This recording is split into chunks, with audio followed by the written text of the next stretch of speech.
report says Dawn Eckenrode addressed the board concerning the letter written by middle school parents in regards to ability tracking again. Is that fair? It's clear what was presented? Okay. Is that okay, the second one? Oh, you are here, I'm sorry. She is. I'm sorry. Is that fair? Yes. Okay. So we're amending the motion, Mr. Hawk, Mr. Forrester, second. You're in agreement with that? Mr. James. Yes. Mr. Chamberlain? You did, you missed it, because I had you occupied, and it's always great when Mr. Jambrone is giving the first motion. We're okay with that. You're okay? Okay. All in favor of those amendments signify by saying aye. Aye. All opposed? That's carried. Moving on to 7, the financial treasurer's report. Mr. Forrest. A couple of reports there just for more information. The first is budget status report for August of 2019. Did not have any comments on that. There's not a lot of activity that happens typically in July and August. I noticed. Item B, revenue status report, same thing. No real comment on that report. Okay. I've got a question on number 4. Sure. On the second page, under code 1620, 160. The maintenance person, that Yes. one? So we've got a little over 500,000. Which one now? 1-6. The Yeah, budget status 500,000. report, page 2. Okay. Yeah, what that is the 161 code has picked up the encumbrances in the BOCES wind cap, and if you can look at the line above, it really should be in the 160 code. So that'll be something that'll be adjusted. Okay, so then I would also speak to just what you said. We only allotted and adjusted 12,500, but we've drawn from that for 96,000. Yeah, those codes need to be adjusted. Okay, but then according to last year, we had $182,000 of total expense, which is about $330,000 additional, In the 161 code? both 161 and 160. I don't have that in front of me, so I really can't comment on it. So, who puts these numbers in here? They're entered by the payroll clerk into the BOCES wind cap system, Okay, so you don't enter any of this? not into this report. No. All right, so we're looking at incorrect information or false, No, you're looking at a code that needs to be adjusted by one line. so it's incorrect. Yes. Okay. This is a continuing issue with these reports. Do you review these reports and ask them to correct them?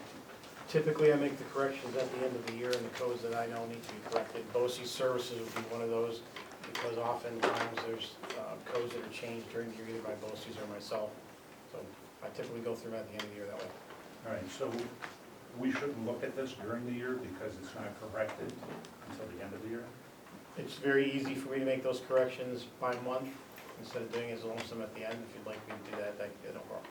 Okay, because what we're looking at is the end of August, Correct. so we're 2 months behind now. We were 2 months behind. We had the delay because we had the Well, the field, information that you gave right, us is- field work, so we didn't give you the July or August information until we had the final numbers from the audit. So now we're catching up, and you'll have September next meeting, so you'll be right on track. Okay. So let me just make sure I've understood what you said. My question was, we're looking at August and it's October. That's correct. Do any of these numbers affect beyond August? Well, if you were to print the September report right now, they would be reflected. Well, the report you gave us. Right, This adjusted. you're asking moving forward. If I were to go in right now and print the September report, which would have the updated September data, you would see the same codes still coded this way, because obviously I haven't changed them since you raised the issue today. But when you get the final September report, we have an opportunity to go in and make those adjustments, then it will be reflective of that. Okay. So then do you review this at all to see if corrections need to be made? The report itself, I use a different report, a more detailed report, which is listed by check numbers, and I use that a lot more than I use this one. This is a summary report, so I don't use it very often. So has anything changed in the cleaning and janitorial piece that warranted $330,000 adjustment?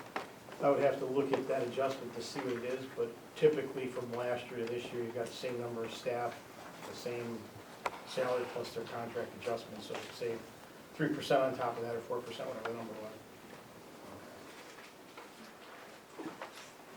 So when will we receive September and October?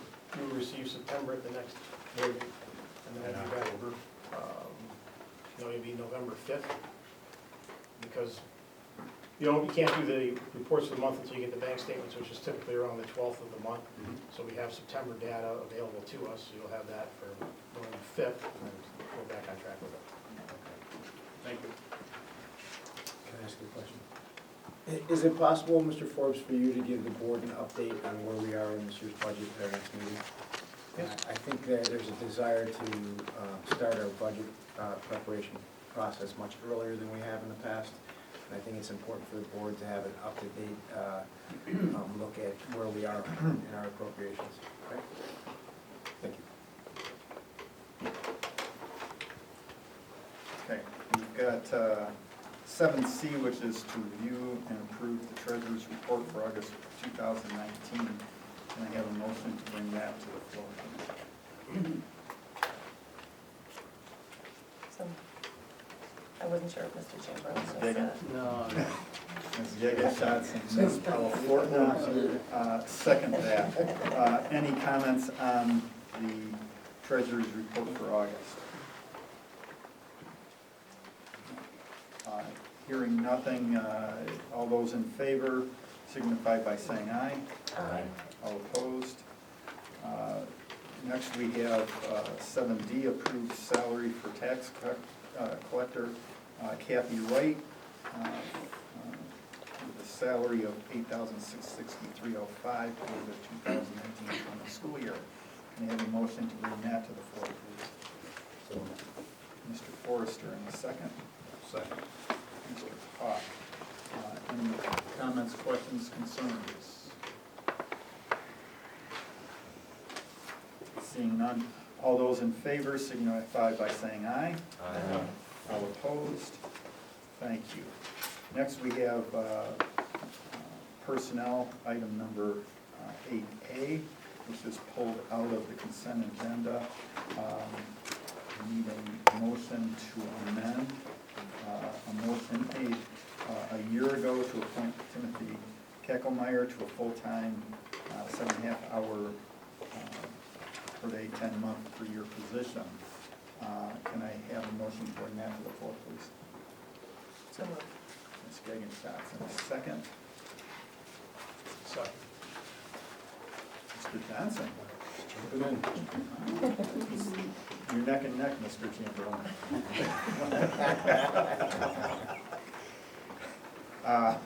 Mr.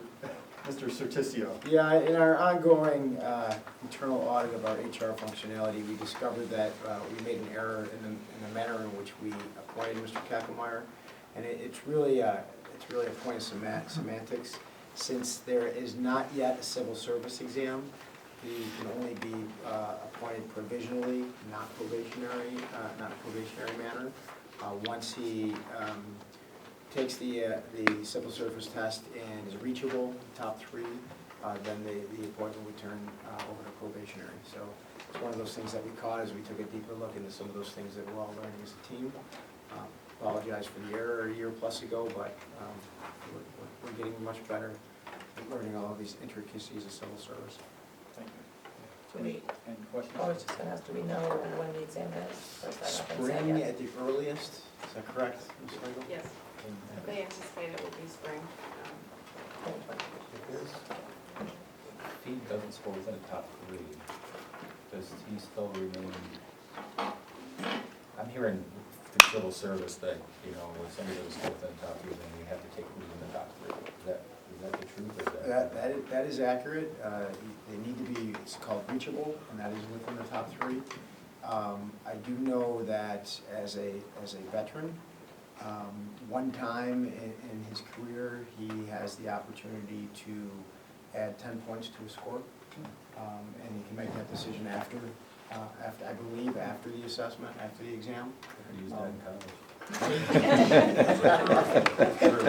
Used that many years in college, but only one time, I don't think what happened. So, you know, and again, it's an unknown, it's always a risk when you go with a civil service position. Certainly, we've been happy with Officer Kackemaier's work with us, and he's been a real asset, so. Yeah, that's what I'm getting to, yeah. Okay. I would also just add that although the semantics of what we're changing here, you know, was initially incorrect, he was aware of the fact that he was going to need to be reachable on that test. Sure. Any other questions? All those in favor signify by saying aye. Aye. All opposed? Which brings us to F9D. We have, we need a motion to approve the donation to the district. Donation of supplies and money to the Early Childhood Center at WELAC totaling $1,453.98. Can I have a motion to bring that to the floor, please? So, Ms. Gagin-Johnson, Mr. that's Borson. a second. And I just wanted to pull this out of the consent agenda. You know, we did this at our last meeting because it was a fairly large donation, and we would like to thank Mrs. Benno for that donation. It was a rug and $100 to Each of the teachers. each of the teachers.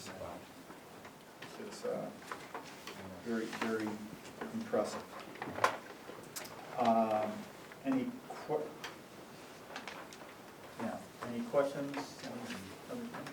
Okay. All those in favor signify by saying aye. Aye. All opposed? Thank you. This brings us to item number 11 on our agenda, to hear from the public. The board has reserved this time to hear comments from the audience. Those wishing to address the board are asked to stand, give their name and address, and limit the comments to 5 minutes or less per individual group. Audience members seeking a response should complete a board correspondence sheet and return to the clerk, Ms. Slagle. Is there anyone who would like to address the board tonight on any issue? Yes. Hi, my name is Tracy Merrifield, I live at 136 Newton Street. With your permission, I would like to return to some of the things that were discussed earlier in the presentation from Mrs. Troutman and some of the middle school teachers. Okay, so I have 3 primary things that I would like to talk about. These are the breaks, some of the social emotional needs of the children, and the idea of tracking. I do appreciate, I want to say, first of all, I really appreciate and recognize that the teachers in our middle school and elementary school, from what I have seen, really do have our students' best needs at heart, and I'm so appreciative of our educational system here. I think we've done exceptionally pleased with it. Briefly, I do want to refer to also what you were asking about communication with teachers or with parents. As a parent of an elementary school child, I don't have any idea what is happening in middle school. Sometimes I don't have any idea what's happening in the elementary school. And I would really, and perhaps this has happened this year, but I have not checked the school website in over a year because in the past it has not been very informative. That would be a really useful tool as a place to put information. As a parent, I would love to be able to go there. There are so many things that I don't know about unless, you know, my son remembers to bring home the handouts. And, you know, he's an elementary school kid. So, anyhow, so that said, I do really appreciate that the educational changes have been made, really looking for improvement in our system.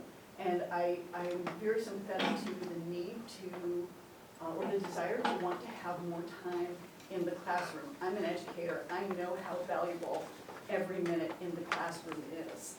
That said, I really don't believe that it's effective to be placing our needs as educators over the needs of children, and specifically the socio-emotional needs of children, the cognitive needs of children. Those cognitive needs are not just about what they're learning, but about the opportunity to have breaks from that learning, the opportunity to have more than 10 minutes actually sitting down at the lunch table. And that's including the time to get there, the time to get their lunch, the time to shove food in their face. They also need time to talk, to laugh, to do nothing, to not think. They need time between classes to be able to not just get from here to there, you know, even if it is actually just 5 feet, but to maybe go to the locker, to go to the bathroom, to, you know, talk to their friends and laugh a little bit. They need to have these scheduled times available to them. And I think that relying on teachers is a nice idea, and I do believe that, again, everyone has students' best interests. But I know that these breaks don't happen as regularly as the students would like. It's not something that they can count on. They know when it is coming. I do know, for instance, in my son in elementary school, this is a separate issue, but even though he can count on a recess, he can't count on going outside sometimes, even if the weather's nice, because his teacher doesn't always like to go outside when it's cold, right? So these kinds of things, I think, are not these are not things that should be happening. We should really be prioritizing letting our students take breaks. You know, in kindergarten, they have brain breaks. I think they still need that. They're still children in middle school. I also want to talk about the socio-emotional needs a little bit more, and I was very appreciative that Mr. Sortizio brought that up. Now, I want to comment that those socio-emotional needs are not just about getting those breaks, but also how it is that they feel about themselves.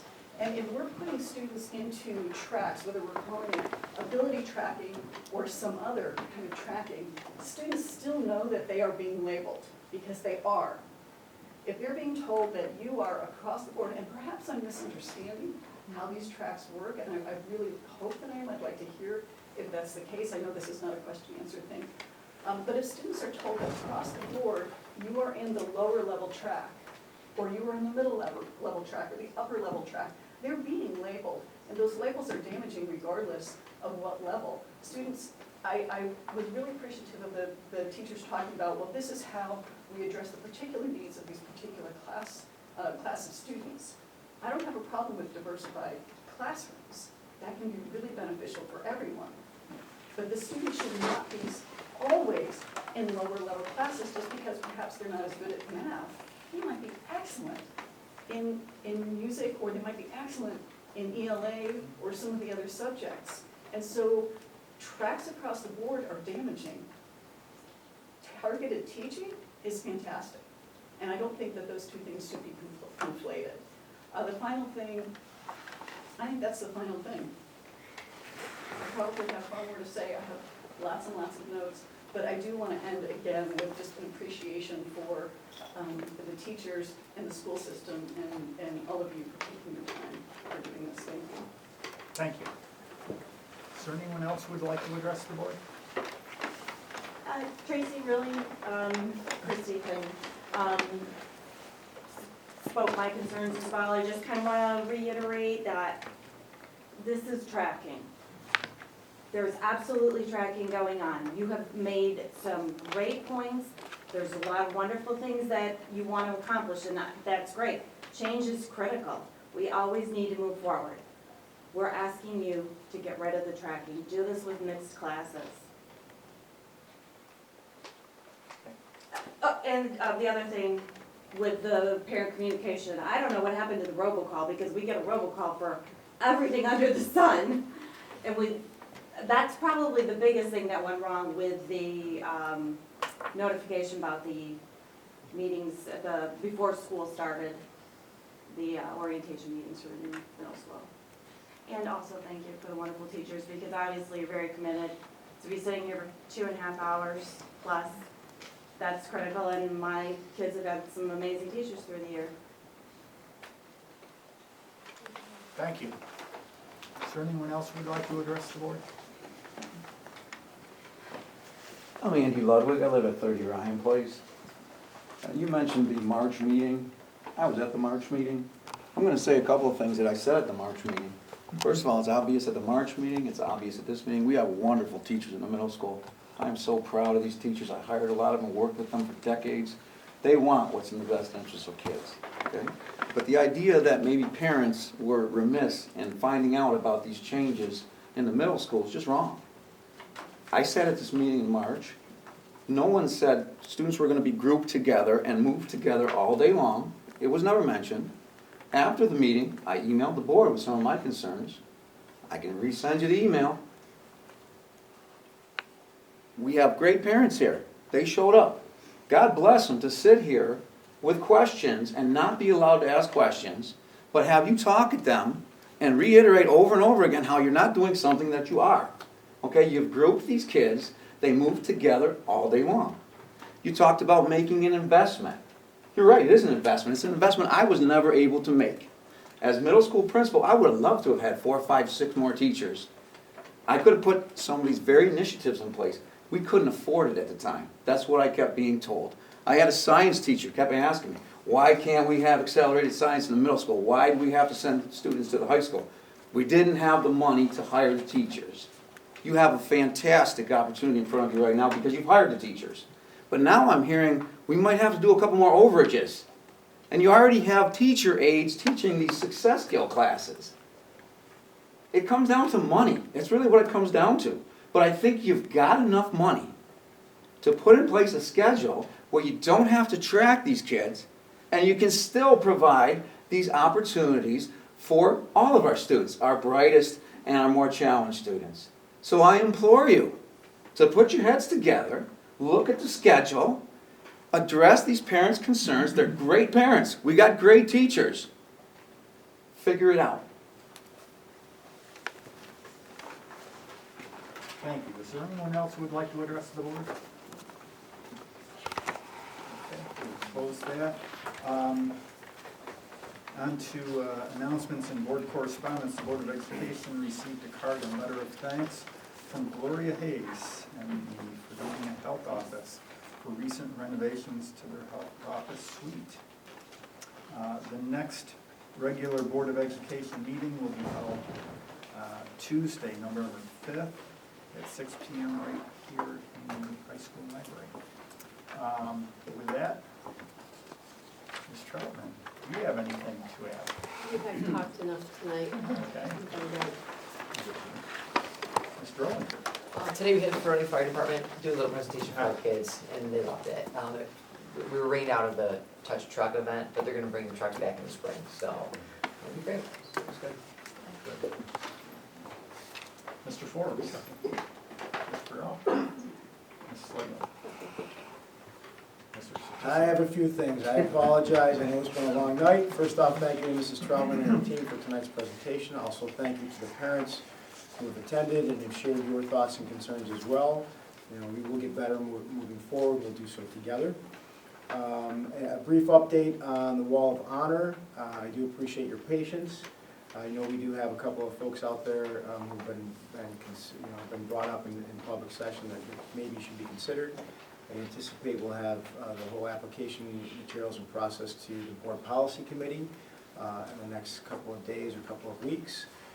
Once that group comes to a consensus, we'll post information on our district website. That was in my notes before you said it, but you're right, we need to do a better job using our website.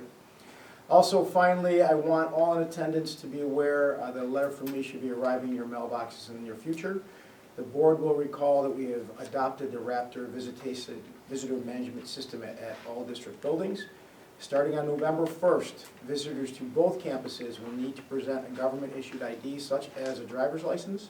The Raptor system will scan the license and do a comparison to a national database of sex offenders. The system will also produce a name tag that identifies the individuals and what area of the building they are visiting.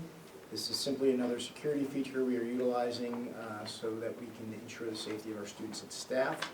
Again, that letter should be out in the next several days, and of course we'll post it on our website, Facebook, and you're going to tweet that too for us? Excellent. One note on the Raptor system and why I think it's really another benefit is once you are scanned into the system and you forget your license, we can find you and do a fresh search So if Mr. Aldrich has his license scanned and the next time he comes to district office, I decide to let him in, but he doesn't have his license, Christine or Laura can type her name in a quick search and there you are. And it does, and it researches the database. So it's important, it's safe, and it's user-friendly.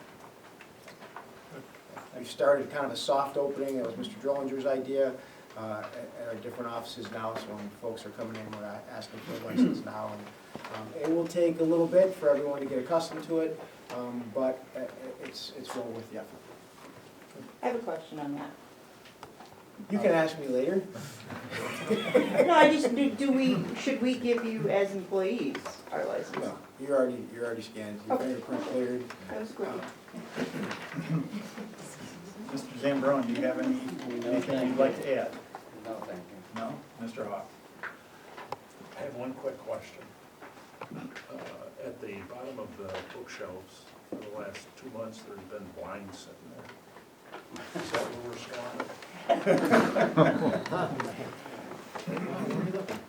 storing it? Bags over there?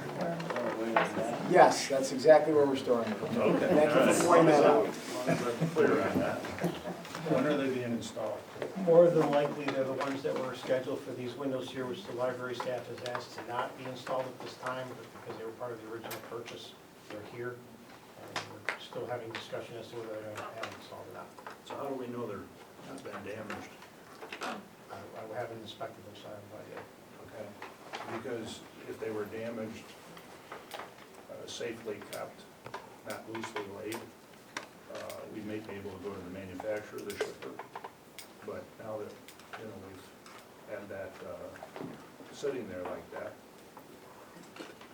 seems like somebody might stand on them and reach the top shelf. Why are you looking at me when you say someone needs help reaching the top? Because I want you to take I'm gonna take care of it. I got a ball joke earlier, now I got a short joke. I'll get him for you. Mr. Forrester. At our last meeting, I forgot to tell you guys that I actually went to a Board of Education meeting for BOCES, September 25th. Really was not anything crazy going on with BOCES. They just went over their audit report, $16.8 million fund balance, $53.6 million in assets. They are in the third phase of their $25 million project that we paid for. And they have the same concerns that most people have in regards to ransomware. That's a huge threat to all districts. You okay with this? Yeah. And 15, they talk about the immunizations. I don't, have we ever had any concerns with immunizations for our district here? Oh, yeah. Because in Westfield, we've had some concerns as well. And that's very concerning for those students. And they do use they're using Subvert just like we do. Other than that. So what were the reserves again? 16.8 on, how big of a budget? $2 million fund balance. I don't know, I just wrote down some points, $53.6 million in assets. That's what I had down here. We can look it up. Yeah, you can look Did it they up. get a letter from the state saying that their fund balance was too high? I don't know. BOCES is supposed to have zero fund balance, which is probably why it's reserves and not fund balance. There you go. Maybe they want to cut us a refund check. Yeah. Yeah, maybe. Now we're getting a little delusional. Well, divide that by 28, That's 27, that's a fair amount of check. Do you have anything? Nothing to add, just to thank you again to everybody for the conversation tonight, and hopefully we can Very good. move forward. Ms. Pelford? Just again, I want to reiterate, thank you to all the parents, really forcing us for some deeper conversation, more thoughtful evaluation, really driving towards what are those things that we need to continue to evolve and improve, so I really appreciate that. Also, again, huge appreciation to all of the staff. Change is hard for the community, for the students, but you guys are working a lot. I know that it's a lot of extra effort for you guys to implement this, and I sincerely appreciate all the work and effort that you're putting in and everything that you do for our students every single day, so thank you for that. Mr. Johnson? I just need to bring more water. Noted. She's on it, okay. We have the need to enter into executive session. We will not make any decisions during this. It will be to discuss personnel matter. As soon as we're done with that, we will come back into regular session and immediately adjourn, so there will be nothing left as far as the public portion of this meeting. So I will need a motion to enter into executive session. So Mr. Hoff, second, Mr. Fortner. We are all in favor? Aye. Thank you. We are now in executive session. Thank you, everyone, for joining us.